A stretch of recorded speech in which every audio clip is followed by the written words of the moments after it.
그러면은 자, 오늘 공부 시작하겠습니다. 오늘은 왜 경추 B지? 경추 C, 경추 세 번째죠. 오늘 경추 마지막입니다. 근데 우리 경추 공부했잖아요. 어, 이게 왜 중요하냐 하면은, 이제 자꾸 제가 이 복잡한 거를 말씀드리면은, 아유, 공부가 왜 이렇게 어려워. 그런 생각 하실까 봐서. 알고 나면 하나도 안 어려운데, 알기 전에 어렵거든요.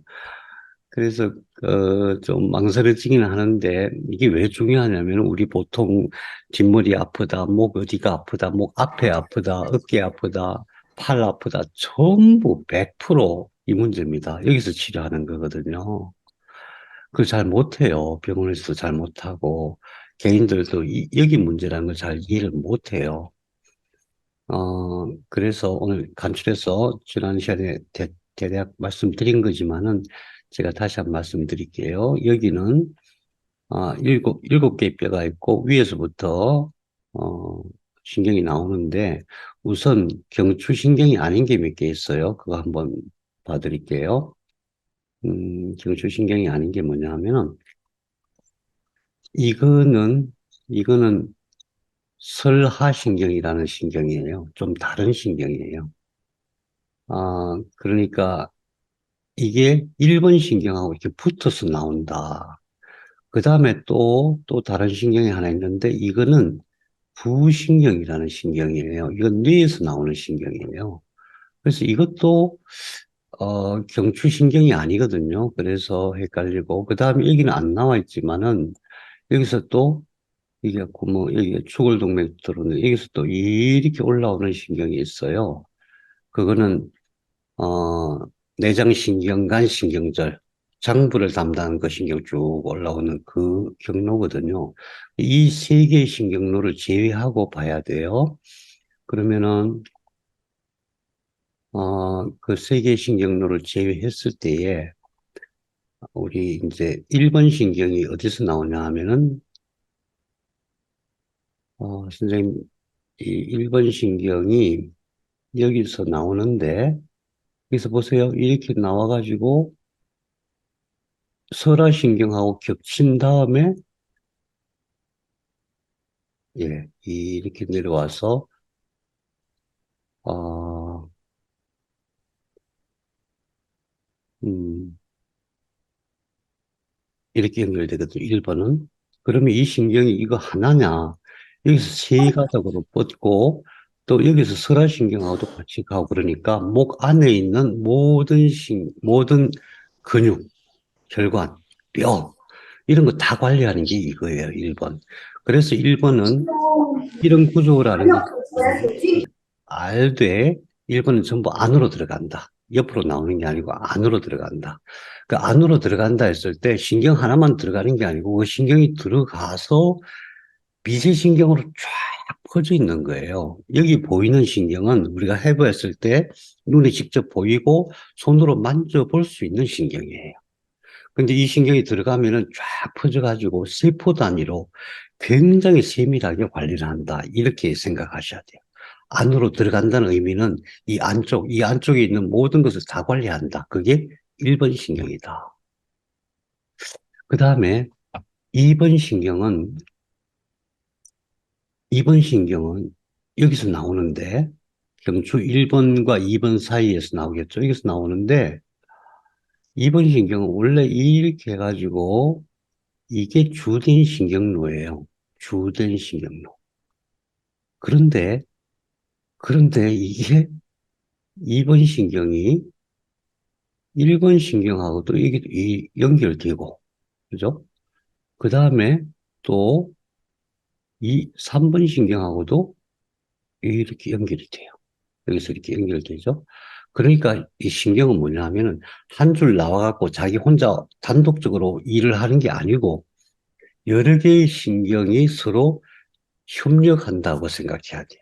그런데 협력하는 것은 따로 놔두고 그런데 주된 일을 이 뒤로 이렇게 가서 후두부 이쪽 근육을 관리하는 거예요. 머리 뒤쪽. 머리 뒤쪽이 왜 중요하냐? 등에서부터 쫙 올라와갖고 딱 머리에 붙는 거잖아요. 그죠? 그래서 2번이 그런데 또 한 가지 그 밑에 있는 3번 신경은 여기서 나오잖아요. 여기서 나오는데 3번 신경 이렇게 나와가지고 이게 주된 경로예요. 이게 주된 경로인데 이게 주된 경로이기는 하지만은 이게 2번하고도 같이 연결이 돼 있고 그 다음에 나중에 부신경하고도 연결이 돼 있고 그래요. 그래서 이거는 후두부는 2번, 3번 신경은 이 뒤쪽에서부터 여기까지 다 관리가 돼요. 그러면 이쪽으로 온다는 얘기는 귀 있는데도 귀 속도 같이 관리한다는 얘기가 되고 귀 밑에 있는 여러 가지 조직, 이 밑에 뭐가 있어요? 이하선, 이하선 있죠? 이 침샘 큰 게 있어요. 그것까지 다 같이 관리를 한다. 그러니까 다른 것들하고 같이 협력한다. 그 다음에 3번 신경, 그렇고 4번 신경은 좀 특이해요. 4번 신경은 여기서 나오는데 이거는 주된 경로가 이렇게 돼요. 여기 쫙 뻗쳐 있죠? 이게 쇄골이거든요. 만져보세요, 쇄골. 4번 신경은 여기서 이렇게 내려와고 이쪽을 다 관리해요. 이쪽 전부 다. 그런데, 그래서 이제 우리가 딱 이렇게 복잡하게 외우면 안 외워지니까 딱 이렇게 1번은 속으로 들어간다. 속으로 들어가서 이 안에, 이 안쪽을 관리한다. 2번은 뒤로 간다. 3번은 이 후두골 밑에 있는 턱 부분, 턱의 절반을 내서 윗부분, 여기까지, 여기까지. 그 다음에 4번은 목의 절반에서 아랫부분에서 쇄골까지. 그렇게 기억하시면 되고, 그 다음에 나머지 신경들은 이제 전부 팔로 가죠. 경추신경은 5, 6, 7, 8번 전부 팔로 간다. 5번, 여기 절반에서 안쪽으로 5번, 위로 6번, 뒤로 7번, 밑으로 8번. 그렇게만 외워놓으면 되고, 다만 이것이 이 안에서 서로서로 협력하고 서로 막 엉켜 있다. 그렇기 때문에 치료를 할 때에 바깥에 있는 이 부분, 신경이 여러 개 겹쳐 있는 그 부분을 만져서는 잘 안 되고, 물론 그것도 치료가 전혀 안 되는 건 아니에요. 그런데 가능하면 이 뿌리까지 접근이 돼서 치료의 전기가 들어가야 된다. 이런 개념이에요. 그래서, 이 두 개의 신경을 제외하고 나머지들이 이렇게 엉켜 있는데, 만약 1번이 안쪽으로 간다 그러면 안에 있는 근육, 골격, 혈관, 장기를 전부 다 관리한다. 자, 그러면 여기 뭐가 있어요? 이 옆에, 여기서 올라가는 게 흉쇄유돌근이 있죠? 근육. 그 다음에, 옆에 사각근 있고, 방극근 있다 그랬죠? 그 다음에 여기 뭐가 있어요? 장기로는 여기에 갑상선이 있어요. 갑상선. 갑상선.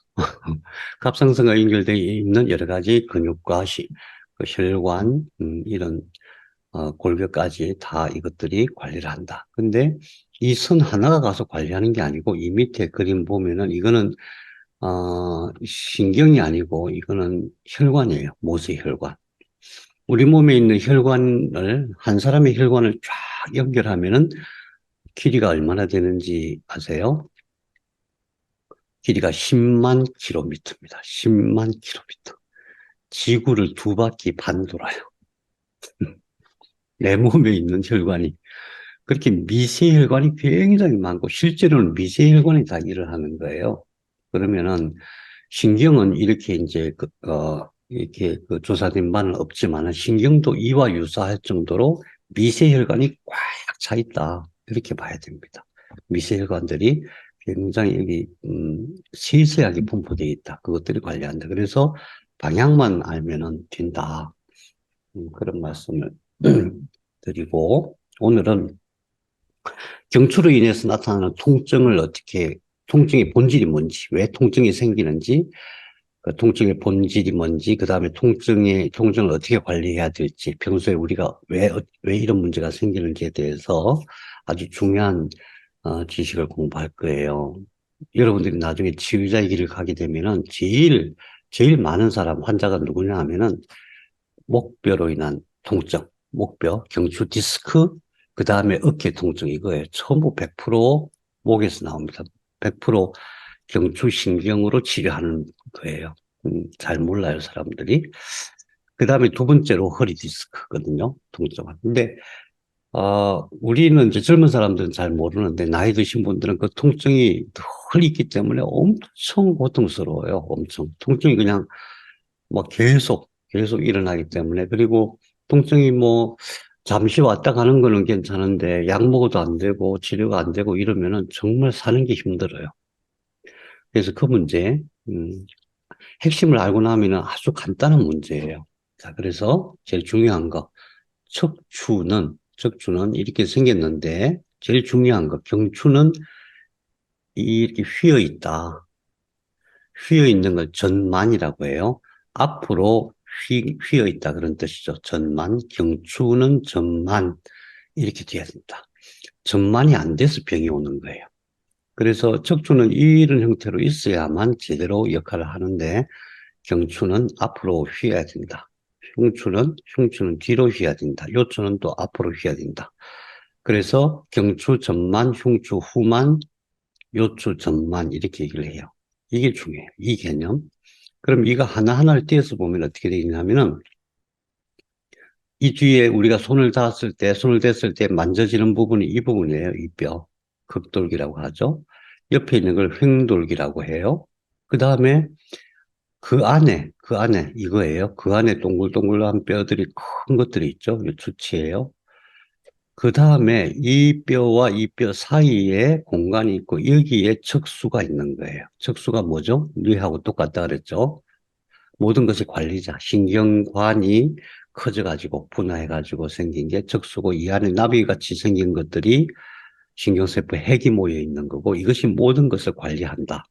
감각을 해석하고 그 운동 명령을 내리고 해서 모든 것을 관리하는 게 이 안에 있는 거죠. 여기서 뻗쳐 나와가지고 두 뿌리가 있죠. 이 뒤에 있는 거 후건, 앞에 있는 거 전건, 이 뿌리가 이렇게 뒤로 나가서 두 다발. 등 뒤에 있는 근육 관리하고 늑골을 따라서 쭉 와서 음, 몸통 근육을 관리하고 그 다음에 중요한 게 이 앞에 있는 근육, 이 앞에 있는 신경절들은 오장육부로 간다. 그래서 이게 주인이에요. 이게 주인이에요. 경추로 인해서 모든 병은 이게 문제가 생기는 거예요. 뼈는 뭐 부러지든 뭐 조각이 나 있든 휘어 있든 아무 문제가 안 돼요. 그냥 사는데 좀 불편한 모양이 조금 안 좋은 그 정도밖에 안 돼요. 그런데 이게 손상을 받으면 그럼 바로 병으로 와요. 왜? 관리자니까. 관리자니까. 제일 중요한 관리자이기 때문에 그래요. 그래서 이제 이거를 기억해 둬야 돼요. 이거를 척수라고 하고, 신경다발이 아니고 척수라고 기억해야 돼요. 왜냐면 안에 있는 건 회백질이지만 바깥에 있는 것들은 신경다발 맞아요. 그 다음에 이 안에 있는 조직은 이렇게 돼 있어요. 가운데 안에 수핵이 있고, 바깥에 이 수핵을 둘러싸고 있는 것을 섬유륜이라고 해요. 섬유질로 되어 있고, 이렇게 둥글게 되어 있어서. 자, 그래서, 이거는 이제 위에서 이렇게 횡으로 잘라서 본 거고, 이걸 입체적으로 보면은, 이 안에 있는 이 뼈는 어떻게 되어 있냐면은 가운데에 섬유륜이 둘러싸여 있고 그 안에 수핵이 들어있고 아래 위로 종판이 이렇게 딱 덮고 있는 거예요. 아래 위로 종판이. 그래서 이것이 이 안에 있는 이것이 튀어나오거나 섬유륜이 삐지고 나와서 이걸 누르면은 그때에 통증이 발생하는 거예요. 무조건 통증이 발생해요. 그러니까 이걸 잘 기억해 두세요. 음, 수액이 안에 있고 섬유륜이 둘러싸고 있고 아래 위로 종판이 있다. 이렇게 눌려 있어요. 뼈와 뼈 사이를 이렇게 누르고 있는 거예요. 뼈와 뼈 사이에서 완충작용을 하고 있는 거예요. 그래서 이 위에서부터 밑에까지 다 이게 뼈와 뼈 사이에서 있는데 이걸 이제 추간판이라고 하죠. 추간판. 아, 통증, 경추 디스크. 딱 두 가지만 기억하면 됩니다. 경추 디스크가 왜 생기는가? 첫 번째, 무게 때문에 그래요, 무게. 아주 간단한 문제예요. 목뼈는 약간 휘어 있어야 돼요. 그래서 이 귀하고 어깨 재봉선하고 항상 일직선이 돼 있어야 돼요. 그러면 어떤 상황이 되냐면은 이 두개골, 두부, 머리 전체의 무게가 한 4.5kg에서 5.5kg 정도 돼요. 만일에 이 형태를 잘 유지하면은 5kg 정도 무게는 충분히 견딜 수가 있어요. 그런데 이게 만일에 앞으로 15도 이렇게 기울어지면은 이 12.3kg의 무게를 견뎌야 돼요. 앞으로 많이 휘잖아요, 이렇게. 그러면 18.2kg의 무게를 견뎌야 돼요. 여기 오는 압력이 그래요. 그래서 추간파 디스크가 그게 밀리거나 터지거나 하는 거예요. 오래됐을 때. 젊었을 때는 좀 덜한데, 나이 들면은 반드시 터지게 돼 있어요. 그래서 제일 중요한 게 이 자세다. 목의 자세다. 그래서 경추의 통증, 경추로 인해서 생기는 연관통, 여러 가지 통증이 오는데 그 통증을 치료하는 데는 첫 번째가 이 자세를 유지하는 거예요. 목의 자세. 이게 휘어 있어야 되고, 그 다음에 귀의 중심선과 재봉선이 일치하게 이런 자세로 있으면 돼요. 근데 이게 안 됐을 때, 근데, 음, 요즘 아이들 보면 전부 이러고 있잖아요. 반드시 문제가 생기게 돼 있어요. 반드시 나이가 들면은.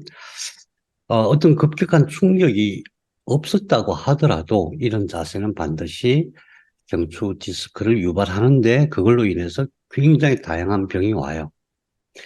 무조건 이쪽 병, 그 다음에 이 뒤쪽, 아무튼 목 전체의 병, 그 다음에 후두근, 그 다음에 팔의 모든 병은, 모든 통증은 이것 때문이다. 이것만 이해하시면 돼요. 그런데 핵심이 자세라는 거예요. 무게. 두 번째는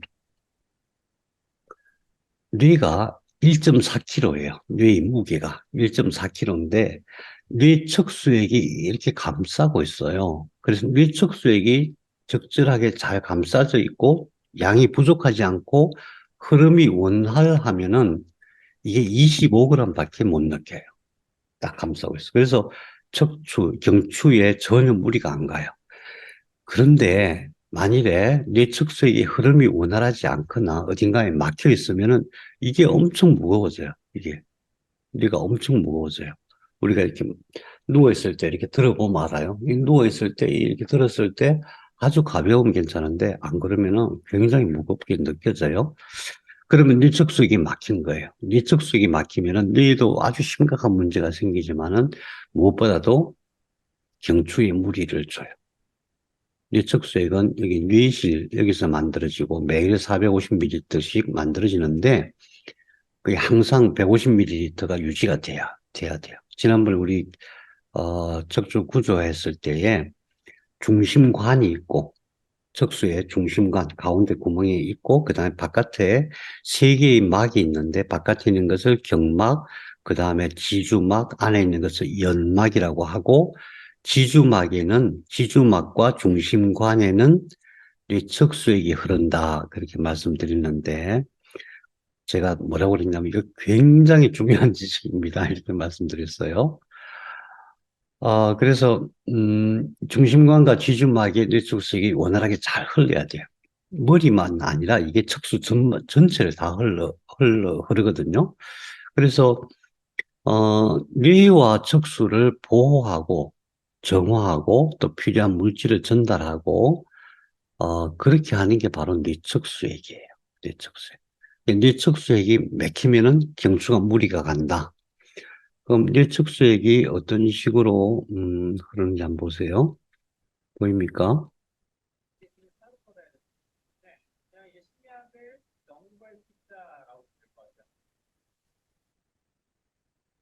예.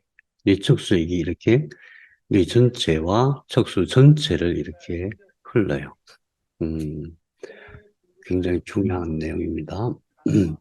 자, 그래서 그것이 원인이 된다. 그럼 어떤 문제가 생기느냐? 이게 이제 일자목이라고 하잖아요. C자 형태가 안 되죠. 이거는 이렇게 휘어야 정상인데 일자목이면은 반드시 디스크가 튀어나와요. 이거 보이시죠? 음, 그러니까 아까 아까 봤던 거 기억하셔야 돼요. 여기서 이게 튀어나오는 거예요.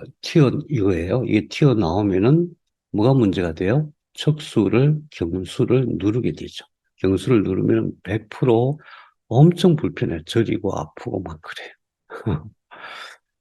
이거는 비교적 경미한 편이에요. 그래도 늘 저리고 뭔가 불편해. 막 안 좋아. 통증이 계속 지속이 되면은 사람이 불행해져요. 불행해. 사는 재미가 없어요. 그래서 여기서 온다.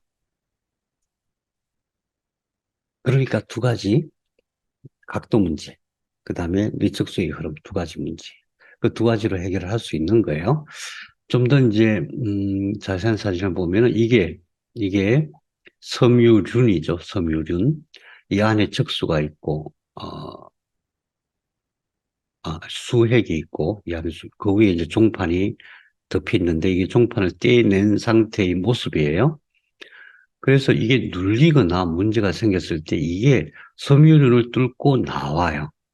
섬유륜을 뚫고 나와도 아무 문제가 없는데 이게 여기를 눌러요. 이게 뭐예요? 이게 이게 이제 척수니까 여기 후륜 이게 후근 이게 전근이죠. 후근 전근 이게 모여가지고 이게 하나는 후지 전지 이렇게 나가잖아요. 여기를 누르면은 엄청 아파요. 오히려 여기를 누르면 조금 통증은 덜해요. 근데 옆에 이걸 누르면 되게 아파요. 어, 만일에 누군가가 팔이 아프다. 그럼 이 문제예요. 제일 큰 문제가. 물론 신경 자발에서 뭐 문제가 생겼을 수도 있는데 이 문제. 이거 해결을 해야 돼요. 이걸 해결해야 되는데 어때요? 해결하기가 쉬울까요? 쉽지가 않아요. 조금 이따 우리는 쉬운 해결 방법을 말씀을 드릴게요. 자, 그런데 이 부분, 그러니까 이게 이쪽으로 튀어나오는 게 아니라 옆으로 튀어나오면 그때 진짜 아프기 시작하는데 왜 그런가를 한번 봐야 돼요. 왜 그런가? 보시면은 자, 이게 후각이죠. 측각, 전각. 이렇게 나오면은 이 바깥으로 나가는 게 후지, 이게 전지죠. 후지, 전지. 그럼 이건 뿌리니까 이거는 후건, 이게 전건이에요. 이렇게 신경절이 있어요. 후건에. 이게 척추신경절이잖아요. 척추신경절 안에는 뭐가 들어있냐면은 감각신경이 들어있어요. 그럼 감각신경은 온몸에서 이렇게 들어오는 신경이잖아요.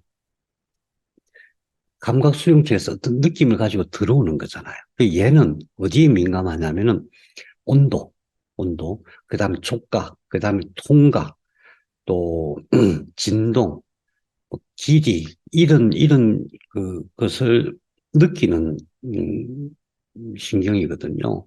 그래서 이게 눌리면 그 느낌이 한꺼번에 다 나타나는 거예요. 그래서 그래서 이게 가운데보다도 옆에 누르면은, 이것이 나와서 누르면은, 느낌이 어떠냐면 막 복합적인 느낌이 오는 거예요. 저리기도 하고, 아프기도 하고, 뭐 열감도 나고, 엄청 힘들어져요. 이해가 되시죠? 그런데 이 통증이 얼마나 심하냐면은, 보통 그냥, 불편해, 이런 분이 있는 반면에 어떤 사람은 하루를 누워 있어야 돼요. 아파갖고, 끙끙거리면서. 근데 어떤 사람은 엉엉 울어요. 얼마나 아픈지 엉엉 울어요. 어떤 경우냐 하면은 이게 이제 수액이잖아요. 수액이 튀어나왔는데 이 수액이 젤리처럼 돼 있어요. 젤리처럼 돼 있는데 이게 여기 염증 물질이 있어요. 이게 튀어나오면 염증 물질이 나오고 이게 염증을 일으켜요. 그러면은 말도 못하게 아파요. 막 진짜 엉엉 울어요. 진짜. 목뿐만 아니라 이 구조는 목에서부터 허리까지 전체가 다 그렇잖아요. 그래서 주로 목 아니면 허리에서 이런 증상이 나타나는데, 어, 목으로 인해서, 그러니까 경추로 인해서 일화의 통증이 일어나지만 그중에서 엄청 아프다 그러면은 이게 터져서 이걸 누르는데 울 정도로 아프다 그러면은 수액에 있는 염증 유발 물질이 나오는구나. 이렇게 생각해야 돼. 염증 유발 물질. 그러면은 남자도 여자고, 남자고 여자고 막 울어요, 울어. 사는 게 싫어요. 막 이럴 정도로. 그걸 어떻게 하느냐? 병원에서 이거 치료하기가 되게 어려워요. 왜? 옛날에 이거 잘라냈어요. 이거 잘라내는 수술을 해. 그러면 어떻게 돼요? 조금 있다 또 튀어나와. 또 튀어나와. 그러니까 치료가 안 되는 거예요. 음, 자, 그래서 우선 그렇게 했을 때 어디에 통증이 오는가? 자, 우선 우리 1번 안으로 들어가니까 이게 안 나타나죠. 2번은 어디로 간다 그랬어요? 이 후두근 뒤쪽 통증. 3번은 여기서부터 여기까지 전부 다. 그러니까 3번은 여기서부터 손으로 이렇게 쓰다듬어 보세요. 여기까지. 뒤에서부터 여기까지. 여기는 전부 다 3번인데 2번도 같이 연결되어 있어요. 2번, 3번이 눌리거나 안에서 문제가 되면은 2번, 3번이 문제가 되면은 이쪽 전체가 아프고 귀도 아프고 막 이명도 생기고 그래요. 그 다음에 4번은 목을 절반 나눴을 때 아랫부분인데 어디까지냐면 쇄골까지. 아랫부분에서 쇄골까지. 뻐근하고 뭉치고 그러죠. 뭉치고 아프고. 그러면은 4번 대부분은 4번 경수가 눌리거나 손상되거나 그런 거예요. 그래서 우리가 이제 지난 시간에 한번 봤죠. 여기서 보면은 5번, 5번에 문제가 생기면 이렇게, 그죠? 6번에 문제가 생기면은 이거는 이제 안쪽이고 뒤쪽이고 뭐 이렇게 돼 있는데 이 뒤쪽도 같이 통증이 온다 그 말씀을 드렸어요. 부신경이라는 게 있기 때문이다. 자, 그런데 아, 대체적으로 어디로 오냐면은 여기가 아프다. 2번하고 3번이에요. 이 뒤만 아프고 여기는 안 아프다 그러면 100% 2번인데 귀 있는 부분까지 아프고 이쪽으로 막 앞으로까지 나온다 그러면 2번하고 3번이에요. 특히 3번 쪽에 디스크가 주간판 탈출이 일어났을 가능성이 많아요. 그 다음에 여기도 아파요. 여기도 아프고. 그러니까 이거는 이제 이 지점에 문제가 생기면 여기 통증이 온다. 이런 식으로 해석을 해놨는데 그게 아니다. 그게 아니고 2번, 3번, 2번, 3번 전부. 2번, 3번에 오면은 여기만 아픈 게 아니라 이게 막 쭉 뻗어갖고 여기까지 다 아파요. 그래서 눈 있는 데까지 아프고, 머리 위도 아프고, 막 그래요. 음, 그런데 연관통이라고 해가지고, 음, 지금 이제 우리가 구분하고 있는 이 영역만 아픈 게 아니라 다른 영역까지 같이 아픈데 왜 그러냐면은 뇌가 해석을 할 때, 그러니까 통증이란 게 뭐예요? 통증이라고 하는 것이 뇌에다가 뭔가 보고하고 지금 문제가 생겼어 라고 말해 주는 거잖아요. 근데 그걸 해석할 때에, 음, 이게 정확하게 어디서부터 어디까지다 이렇게 해석을 못 해요. 그래서 어떤 사람들 보면은 여기가 아프다고 하는데 이 눌러보면 아무렇지도 않아. 근데 이 뒤로 가보면 여기가 이제 3번이니까 이 뒤로 가보면 여기가 뭉쳐 있어요. 그죠? 여기는 느낌은 있는데 실제로 만지면 안 아파. 근데 이리 가보면은 여기가 뭉쳐 있어요. 여기에 신경 경로가 이렇게 눌려 있는 그런 경우가 많거든요. 그래서 우리가 통증 그러면은 어디가 아프다 그러면은 그걸 믿으면 안 돼요. 뇌가 잘못 알고 있는 경우가 허다해요. 아프다 그러면은 그 신경의 경로를 따라서 이렇게 만져봐야 돼. 실제로 아픈 데는 실제로 문제가 된 건 여기구나. 여기는 뇌가 아프다고 느끼는구나. 이렇게 봐야 돼요. 그런 연관통들이 많이 있어요. 근데 경추의 연관통은 되게 심하다. 주로 연관통이 어디서 나타나냐면은 여기서부터 이거 전체 그다음에 귀 뒤쪽 전체, 이쪽 전체가 다 나타나고 팔, 가슴까지, 가슴까지 그렇게 나타난다. 근데 실제로는 전부, 전부가 아니고 대부분, 대부분 1, 2, 3, 4번 경수가 문제가 생겼을 때. 두 번째는 경수는 문제가 없는데 안에 경수는 문제가 없는데 그 연결되어 있는 신경망에 문제가 생겼을 때 그거예요. 그럼 치료는 어떻게 해야 되느냐? 관리자를 치료해야 돼. 관리자가 다 해결할 수 있는 능력이 있어요. 관리자를 그래서 치료해야 된다. 그런데, 음, 뭐, 그거는 뭐, 젊은 사람들 치료도 하고, 운동도 하고, 뭐, 양절도 하고, 심부원을 하고, 그러면 잘 돼요. 자세만 바르게 잡아주면은 잘 되는데, 아주 심각한 문제가 발생하는 경우가 뭐냐 하면은, 경추관 협착이라는 병이에요. 이거는, 물론 여기서 눌려서 그런 현상이 일어날 수 있는데, 이거 자체가 줄어드는 거예요. 이거 자체가. 어떤 경우일까요? 경수가 뭐예요? 적수, 신경관이었잖아요. 그거 자체가 줄어들어. 근데 이게 뇌거든요, 뇌. 뇌가 줄어드는 거하고 똑같은 문제가 발생하는 거예요.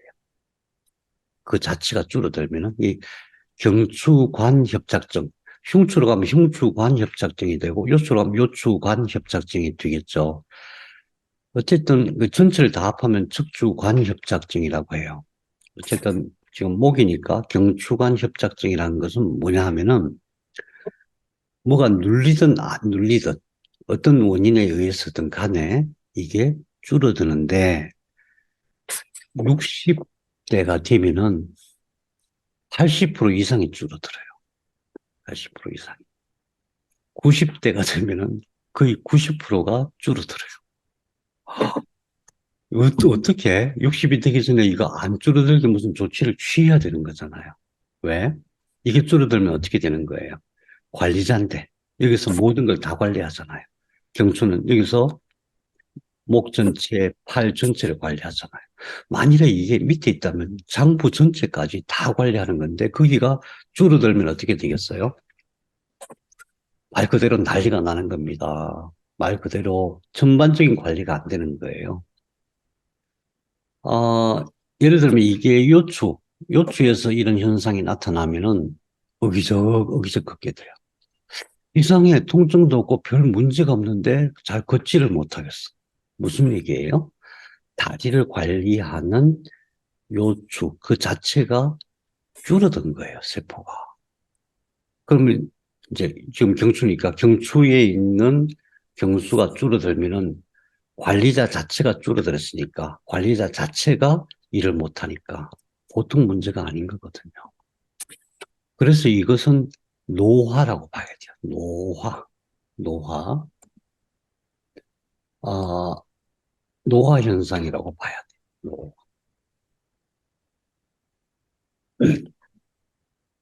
노화와 연관돼서 여러분들이 혹시 아시는 게 있으면 좀 말씀해 보세요. 노화의 원인이 뭐가 있어요?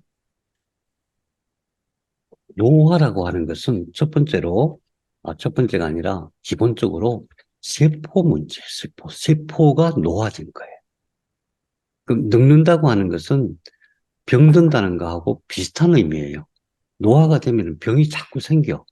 그 얘기는 뭐냐 하면은 기본적으로 관리자들이 줄어드는 거예요. 관리자 세포가 줄어드는 거예요. 두 번째로 관리자 세포가 기능이 약해진 거예요. 그래서 우리가 건강하게 산다는 것은 관리자가 튼튼해야 돼요. 관리자 세포가 절대 줄어들면 안 되고 그 세포 하나하나의 기능이 정상적으로 유지가 돼야 돼요. 사실 이것이 모든 병을 예방하는 기본 원리예요. 노화는 현재까지 어떻게 연구되어 있냐면 첫 번째로는 노화의 문제는 늘 텔로미어 얘기를 했어요. 텔로미어라고 들어보셨어요? 텔로미어. 우리 세포가 있으면 그게 정식 분열을 할 때는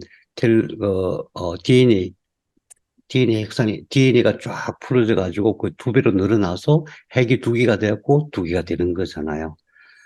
그 과정에서 두 개로 분열하는 과정에서 맨 끝에 텔로미어라는 꼬리가 붙어 있는데 그게 조금씩 짧아져요. 그래서 그게 다 닳으면 세포가 죽는 거예요. 그래서 예전부터 어떻게 하면 이 텔로미어가 줄어들지 않게 할까 그런 연구를 엄청 많이 했어요. 지금도 엄청 많이 하고 있어요. 근데 놀라운 것은 암세포는 이 텔로미어가 안 줄어들어. 그러니까 세포가 안 죽어. 그 놀라운 얘기죠. 아니, 암은 좀 빨리 죽어줘야 되는데 세포가 안 죽고 정상세포는 시간이 지나면 지날수록 자꾸 죽어 나가는데 암세포는 안 죽어. 그래서 연구해 보니까 텔로미어가 짧아지면은 그걸 또 복구하는 물질이 나와. 그 복구하는 물질을 텔로머라제라고요. 텔로미어를 복구해서 길이를 더 늘려주는 게 있는데 그것을 텔로머라제 또는 텔로머레이즈라고 얘기를 해요. 그래서 우리들의 세포는 텔로머라제가 잘 없는 거죠. 텔로머라제를 가지고 텔로미어가 안 줄어들기만 하면 우리는 늙지 않는다. 이쪽 방향이 하나 있고 또 하나는 또 하나의 방향은 미토콘드리아예요. 미토콘드리아가 뭐냐면 세포 속에는 수백 개 또는 뭐 천 개 이렇게 미토콘드리아가 있다 그랬죠. 미토콘드리아는 어떤 일을 하냐면은 에너지를 만드는 공장이에요. 에너지뿐만 아니라 사실은 핵산, 음, 또 아미노산 이걸 다 만드니까 아무튼 제일 중요한 기관 중에 하나예요. 근데 에너지를 만들 때 얘가 어떻게 만드냐 하면은 우리 음식을 먹으면 그 음식에는 뭐가 담겨 있냐는 전자가 담겨 있어요. 식물은 햇빛 에너지를 전자에 담고 있는 거거든요. 전자에 담고 있어요. 모든 것은 전자의 문제예요. 그럼 우리가 음식을 먹으면 동물을 먹든 식물을 먹든 먹으면은 햇빛을 담은 전자를 거기서 빼가지고 거기서 햇빛 에너지를 빼내서 쓰는 거예요. 에너지라고 하는 것이. 그것은 이제 미토콘드리아가 해요. 미토콘드리아가 하는데 나이가 50 정도 되면은 그 미토콘드리아 기능이 절반으로 줄어들어요. 기능이. 와. 그러니까 똑같은 양을 먹어도 이게 힘이 안 나는 거예요. 젊었을 때처럼 힘이 안 나. 그러니까 대사가 잘 안 되는 거예요. 그래서 미토콘드리아에서 특히 그 이제 그 빛 에너지를 가득 담은 전자를 나르는 게 있어요. NADH라고. NAD라는 효소가 있어요. 그것이 숫자가 확 줄어들어요. 절반으로 줄어들어요. 50 되면. 그러니까 그게 줄어들지 않게 하거나 그것을 보충해 줘야 돼.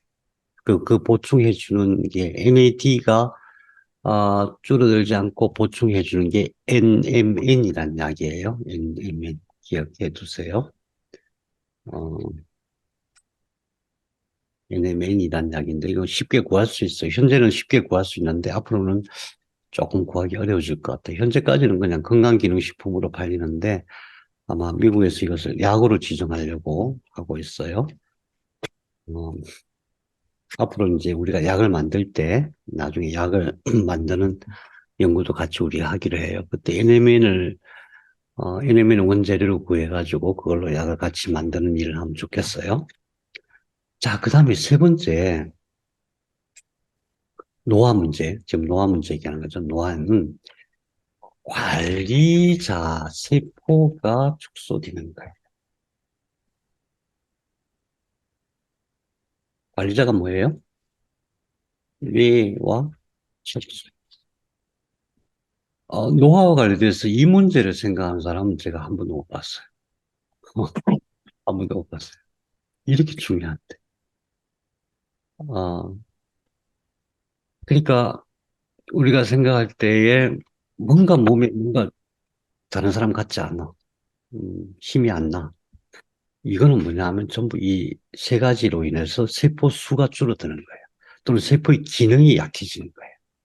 근데 우리 경추와 관련해 갖고 이게 아주 중요한 게 뭐냐? 경추는 특히 몸통 전체와 뇌를 연결하는 통로거든요. 사실은 우리 이 신경 중에서도 이 안에 있는 나중에 척수 내부 구조를 공부하면은 이게 얼마나 중요한지, 목이라고 하는 것이. 근데 이것을 관리하는 그 내부 관리자가 줄어든다는 것은 이건 아주 치명적인 거예요. 치명적인 거예요. 그래서 나이가 들면 들수록 특히 50이 딱 넘어가면 그때부터 시작해야 됩니다. 60대는 조금 늦어요.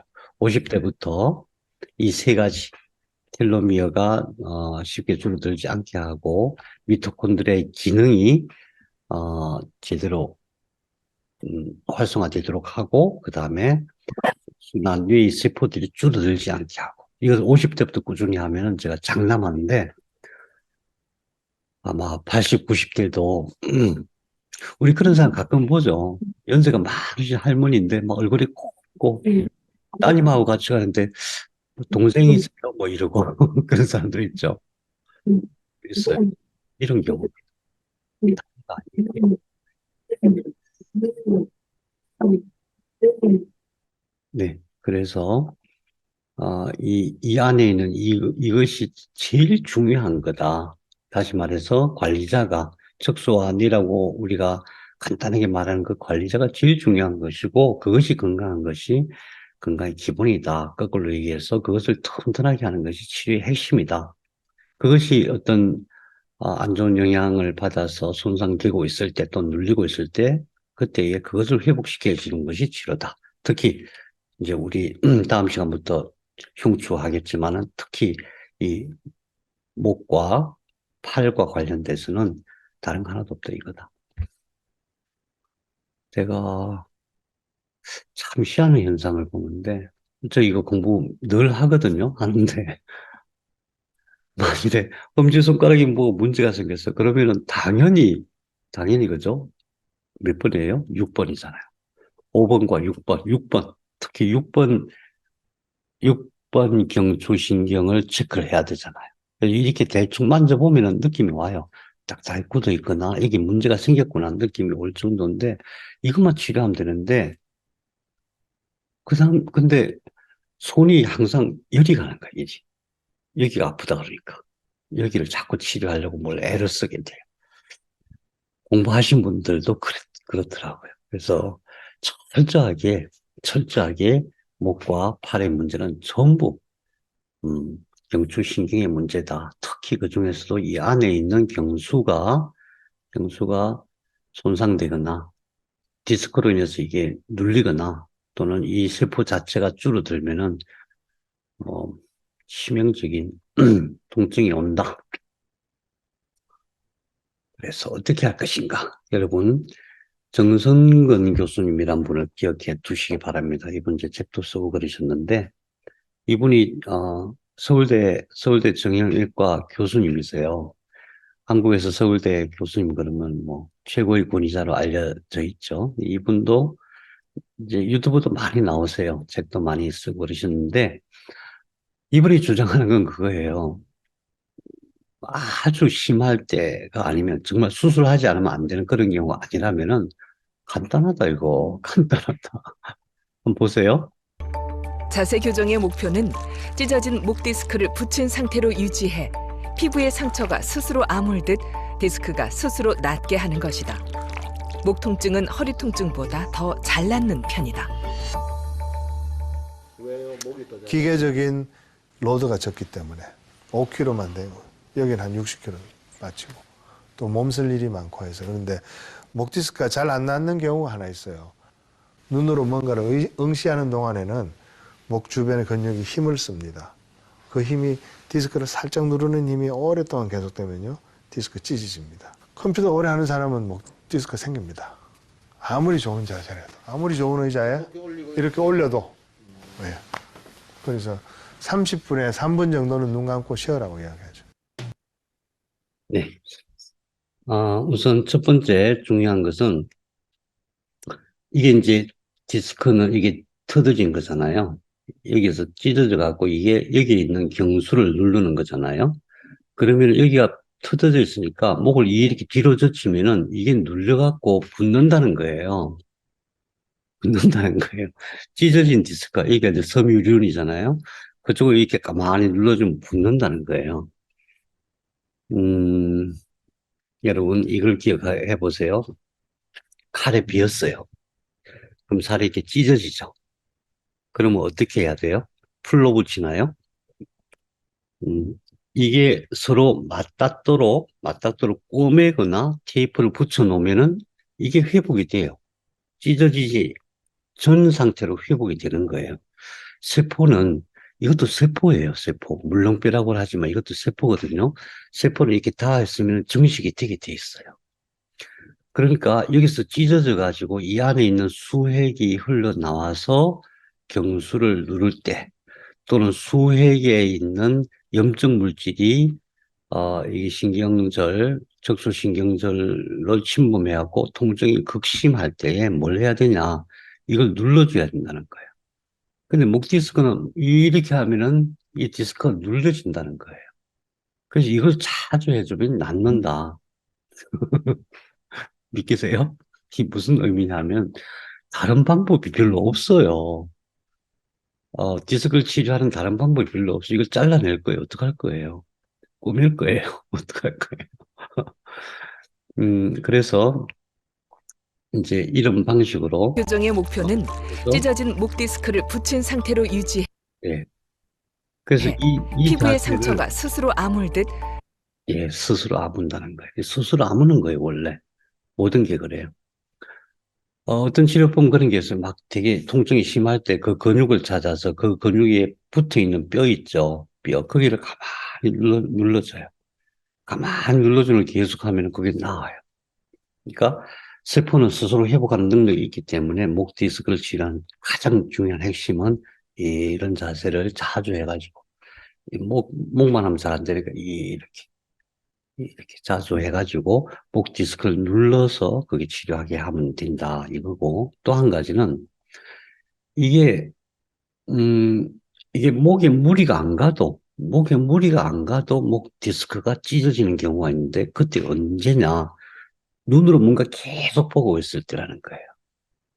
눈으로 눈을 계속 사용하면 어떻게 되냐면은 연관된 신경, 그러니까 눈을 계속 사용한다는 것은 눈이 초점을 딱 맞춰갖고 움직이지 않는 거잖아요.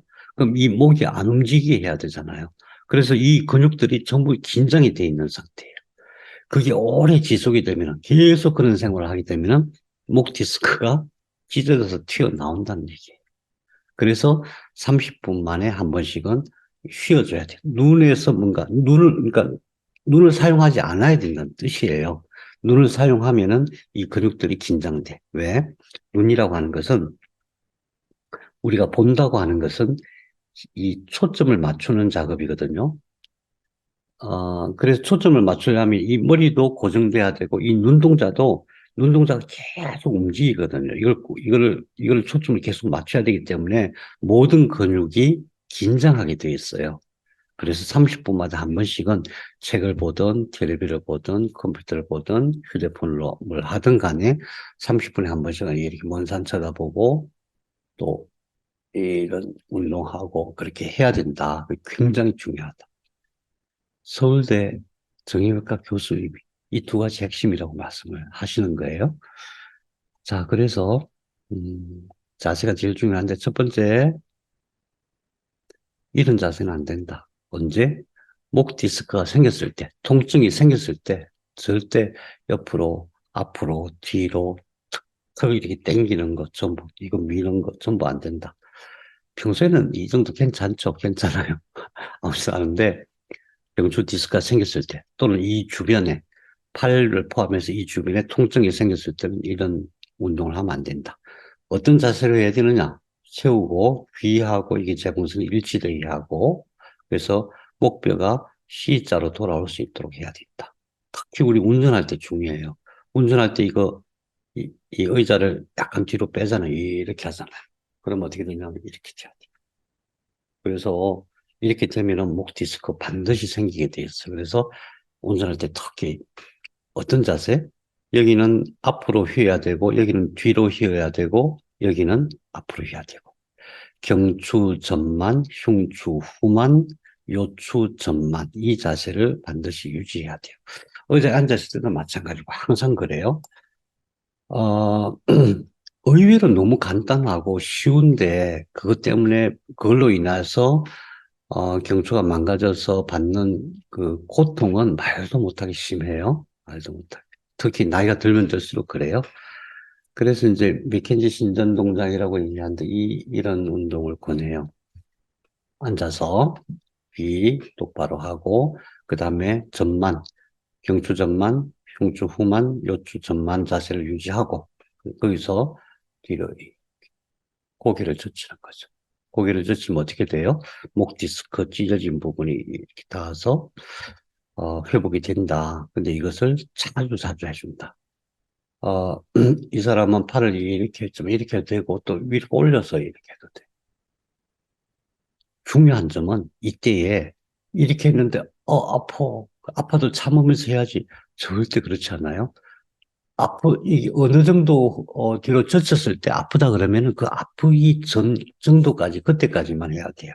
아픈데도 불구하고 자꾸 뒤로 젖히는 건 안 좋은 거예요. 맥해지 신장 동작. 그리고 중요한 거, 잠잘 때 특히 이런 형태의 베개를 꼭 준비하셔서 바로 누워서 잘 때는 바로 누워서 잘 때 이 자세가 유지돼야 되죠. C자, 약간 휘어야 되고, 그 다음에 이 부분과 이 부분이 높이가 같아야 돼요. 그래서, 베개가 여기를 받쳐주면은 경추가 무리가 안 가요. 근데 이게 너무 높다. 그럼 반드시 나중에 목 디스크 생겨요. 나이 들어서.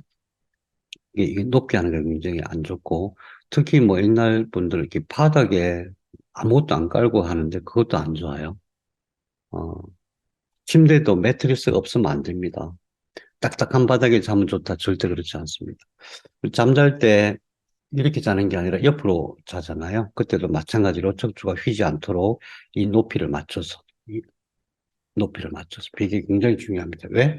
맨날 잠을 자니까. 자, 병원에서 어떻게 하느냐? 스테로이드하고 소염제 마취제를 씁니다. 되게 경증일 때는 스테로이드 약물 주입하고, 그럼 스테로이드가 가서 무슨 치료를 하나요? 아니고, 시간이 지나면은, 통증이 좀 완화될 때 시간이 지나면은 몸이 스스로 치료하는 거예요. 몸이 스스로 치료하는 동안에 통증을 느끼지 않도록 하는 게 스테로이드 소염제예요. 너무 심할 때는 마취제를 써야 되는 거죠. 소염제는 염증을 제거하는 거고. 그러면은 스테로이드제가 우리 몸에서 만들어지게 안 만들어지게? 만들어집니다. 행복할 때 만들어지는 거예요. 소염제는, 염증을 우리 몸이 스스로 제거하지 못할 때 하는 거잖아요. 물론 이것도 행복할 때 만들어집니다. 평소에 행복하게 살면서 몸이 아프지 않는 게 제일 중요하고, 불행할 때 이런 현상들이 일어난다는 걸 생각하고, 그 다음에 병원에서는 스테로이드제, 소염제, 마취제가 근본적인 치료가 아니다. 그럼에도 불구하고 고통이 너무 심하니까 쓸 수밖에 없고, 정 심하면 수술도 하기는 해야 돼요. 그러나 음, 우리는 뭘 생각해야 되냐면, 상한 세포를 누가 치료하느냐, 누가 치료하느냐. 예. 여기 있는 모든 세포, 모든 혈관, 뼈, 근육, 피부 다 포함해서 누가 치료하느냐? 경수가 치료한다. 경수가 튼튼해야 된다. 노화는 어떻게 치료가 되는가? 노화.